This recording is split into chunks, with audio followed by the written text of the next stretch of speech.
year is 1933 and the Nazi party under Adolf Hitler just won the German elections. The new, evil Germany goes on to invade Europe and start World War II. But what if, in an alternate timeline, the communists were the ones who won the elections? But how would this even happen? The communists, historically, actually did pretty well. Considering this, we will need to make two key differences in the timeline. The first difference is that the Austrian painter will die in World War II, which will make the Nazis way weaker than in our timeline. Number two is that the KPD will be way more moderate, resulting in them stealing a ton of SPD voters. A communist Germany would probably be led by this guy called Ernst Thälmann. He was a communist hero and the leader of the Communist Party. This guy was a really big Stalin simp, so he would probably immediately ally with the Soviet Union. Even if the communists won the elections, Germany would still be really unstable. This would mean that for 1 year, the communists would have to fight off internal instability, like paramilitaries of the nationalists and the Democrats. The communists would also have to deal with Germany's burning economy. They would nationalize all the big German corporations, which would grant them general approval from the worker populace of Germany. This would enable them to quickly dismantle all of Germany's democratic institutions and make communist ones instead. This would mean that they would have established a so-called dictatorship of the proletariat. Because of their very high social spending, socialist Germany wouldn't be able to finance their military as much as in our timeline. This, combined with their platform being based on peace, would mean that Germany would have a way weaker military than in our timeline. Despite them being weaker than in our timeline, Germany would still try to immediately remilitarize with Soviet support. They would reject all the stipulations of the Treaty of Versailles, and this would really piss off France and Britain. Neville Chamberlain trusted and appeased Hitler, but I doubt that he would like the communists. As a matter of fact, I think he would absolutely hate them. This means that Germany wouldn't be able to demand as much land as in our timeline, and they wouldn't be getting any concessions. I think that somewhere around 1937 they will try to invade and partition Poland, and they won't be getting any allied reactions because they would simply not be ready. Then they would also try to take out the Baltics and partition them between themselves. They might as well try to make some revolutions in the countries of Hungary, Czechoslovakia, Romania, Bulgaria, the Netherlands and Denmark. But I don't think they would succeed. This would really anger the Allies, who would now massively remilitarize. So in this timeline, Italy won't be allied with Germany, and I think instead they will ratify the so-called Stresa Front, which was an alliance between France, Britain and Italy, which was supposed to protect the Austrians. And I think this is where the war would start. So basically, I think that somewhere around 1939 a civil war would start in Austria between the communists and the nationalists.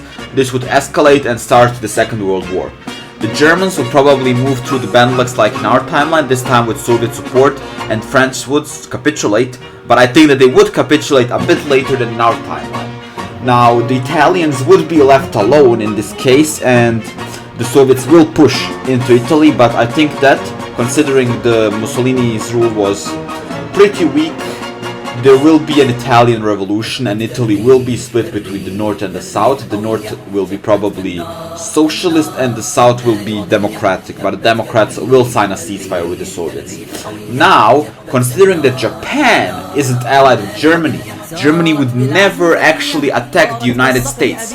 This means that Britain would be completely alone, albeit with some American support, and now no one could actually invade anyone, since the British have a pretty strong navy and the Soviets can't take them down, and Britain has a pretty small army, so they can't take down the Soviets.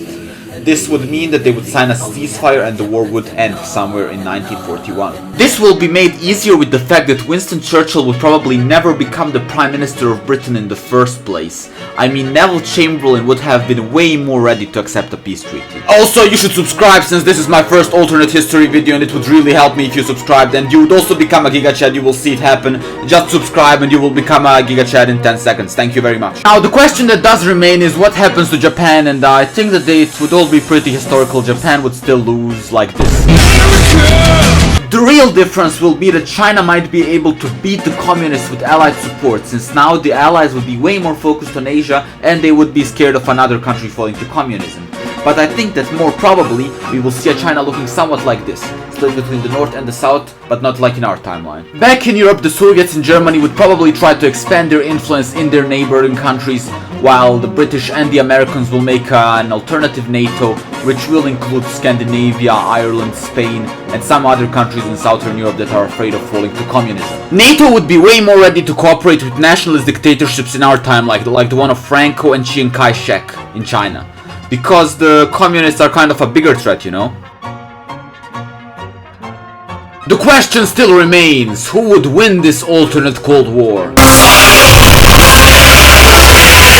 This is probably controversial AF, but I think the Soviets would win the Cold War. Most people will probably disagree with me, but here are some reasons why I think that it would happen. Numero 1. The Soviet Union, and as a matter of fact the whole Warsaw Pact, wouldn't be as damaged economically as in our timeline. The reason for this is that they didn't lose 20 million people in the war, and the Eastern Bloc didn't get destroyed by the Germans. This means that the Soviet will have way more money, way more manpower, and they won't have a demographic crisis. Numero 2. Germany in this timeline wouldn't be destroyed by Allied bombing and Soviet occupation. As a matter of fact, they would be one of the strongest nations in the world. This means that the Soviets will have a brand new ally that they can use for their cause. Numero 3. The NATO in this timeline would be way more unstable and way weaker, which would mean that they might have communist revolutions in themselves.